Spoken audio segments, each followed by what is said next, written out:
प्रधानमंत्री नरेंद्र मोदी जी के नेतृत्व में इस सरकार का स्वरूप अंग्रेजों की सरकार से भी बहुत ज्यादा खौफनाक और खतरनाक है। कल को सरकार चाहे इसकी बने चाहे उसकी बने, इस पार्टी के बने उस पार्टी के बने, वो जरूरी नहीं है।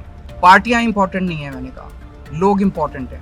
ये लड़ाई राहुल गांधी की लड़ाई नहीं है, ये लड़ाई कांग्रेस की लड़ाई नहीं है, ये लड़ाई इस देश को बचाने की लड़ाई है। क्या मिशन 2024 के लिए राहुल गांधी के साथ गठबंधन के लिए तैयार है अरविंद केजरीवाल? ये सवाल इसलिए खड़ा हुआ है क्योंकि पिछले 2 दिनों में जिस तरीके से देश की सियासत में हलचल हुई है, उठापटक हुई है, उसके बाद विपक्षी एकता की जो तस्वीर है वो साफ होने लगी है। और फिर ये भी कहा जा रहा है कि जिस तरीके से विपक्षी नेता राहुल गांधी के समर्थन में अपनी आवाज बुलंद कर रहे हैं, उससे कहीं ना कहीं 2024 में होने वाले लोकसभा चुनावों को लेकर विपक्ष एक मंच पर खड़ा होता हुआ नजर आ रहा है।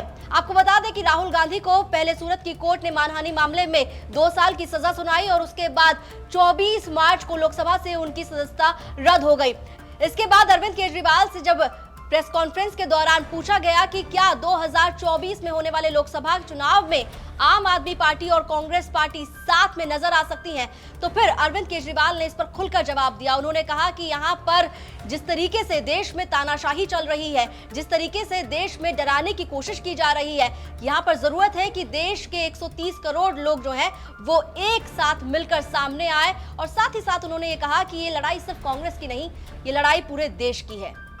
पूरे देश से ये एक ऐसा माहौल बनाना चाहते हैं कि देश में बस एक ही पार्टी बचे, वन नेशन वन पार्टी, और सारी पार्टियों को खत्म कर दिया जाए। ये एक ऐसा माहौल बनाना चाहते हैं कि एक ही नेता बचे, वन नेशन वन लीडर, बाकी सारे लीडर्स को खत्म कर दिया जाए। इसी को तो तानाशाही कहते हैं, इसी को तो डिक्टेटरशिप कहते हैं। पूरा देश ये देख रहा है। मैं देशवासियों से अपील करना चाहता हूं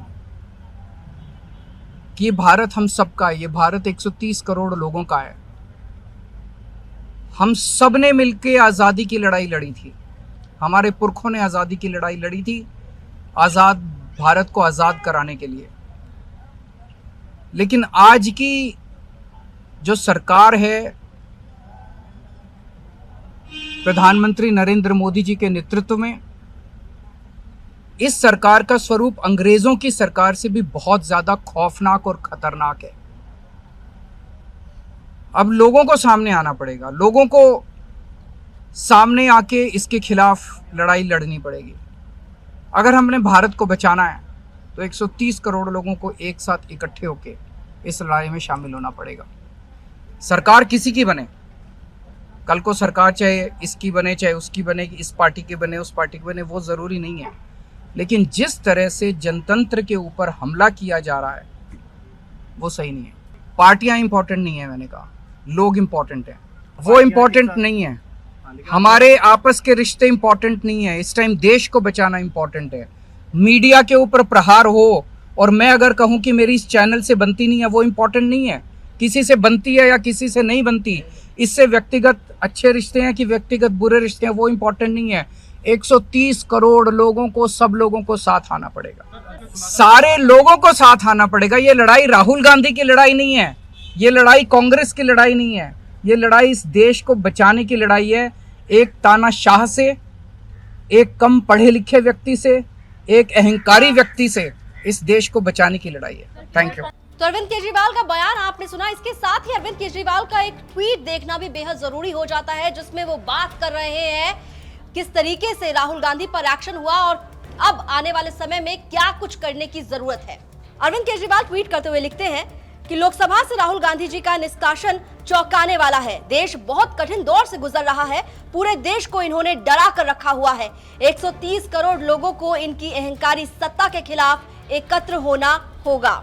जिस तरीके से दिल्ली के मुख्यमंत्री अरविंद केजरीवाल, जो कि आम आदमी पार्टी के राष्ट्रीय संयोजक भी हैं, आम आदमी पार्टी आने वाले समय में क्या कुछ करेगी इसका पूरा फैसला जो है वो अरविंद केजरीवाल ही करते हुए नजर आते हैं। तो माना जा रहा है कि जिस तरीके से अरविंद केजरीवाल कांग्रेस को लेकर, राहुल गांधी को लेकर नरम पड़ गए हैं, तो आने वाले समय में जो 2024 के लिए लोकसभा चुनाव की लड़ाई होने वाली है, उस लड़ाई में आम आदमी पार्टी और कांग्रेस पार्टी जो है वो एक बार फिर साथ में नजर आ सकती हैं। ये बात मैं इसलिए कह रही हूं एक बार फिर साथ में नजर आ सकती है क्योंकि 2013 का दिल्ली विधानसभा चुनाव आपको याद होगा, आम आदमी पार्टी ने अपनी पहली दिल्ली में जो सरकार बनाई थी वो कांग्रेस के समर्थन से बनाई थी। हालांकि वो सरकार जो है 49 दिन में खत्म हो गई थी। उसके बाद दिल्ली के मुख्यमंत्री अरविंद केजरीवाल ने उस समय इस्तीफा दे दिया था। लेकिन अब एक बार फिर से जो कांग्रेस और आम आदमी पार्टी के बीच की कड़वाहट है, लग रहा है वो अब खत्म हो रही है, वो खाई अब पटने लगी है, कम होने लगी है।